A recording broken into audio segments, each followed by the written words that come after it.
पालक होते, मुख्यमंत्री हे उपमुख्यमंत्री होणार आहेत आणि उपमुख्यमंत्री हे मुख्यमंत्री होणार आहेत राज्यात. बघा, शेवटी सत्ता आहे, सत्ता कोणी सोडत नाही. आणि मग in the interest of state, महाराष्ट्राच्या हितासाठी आम्ही मुख्यमंत्री पदावरून खाली घसरून उपमुख्यमंत्रीपद स्वीकारलं, जसं देवेंद्रजींनी स्वीकारलं होतं. राजकारणामध्ये सत्तेसाठी कोण कोणत्याही स्तरावरती खाली घसरू शकतो. या सगळ्यामध्ये अजित पवार पुन्हा एकदा उपमुख्यमंत्री होणार आहेत. अजित पवार एक कायम डेप्युटी सीएमच आहेत, कायम.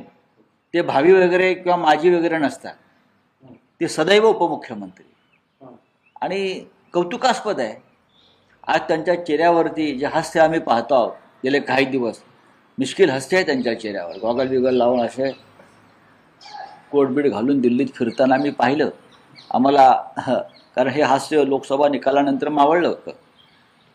पण त्यांनी EVMची पूजा केली पाहिजे. सगळ्यांनी रोज आपल्या देवाऱ्यामध्ये EVM ठेवलं पाहिजे आणि पूजा केली पाहिजे. EVMची पूजा केली पाहिजे, EVMची मंदिरं बांधली पाहिजेत महाराष्ट्रामध्ये. या सगळ्यांनी एका बाजूला EVM, एका बाजूला मोदी शहा अशी मंदिरं यांना बांधण्याची गरज आहे. म्हणजे यांच्या चेहऱ्यावरचं हास्य कायम राहील.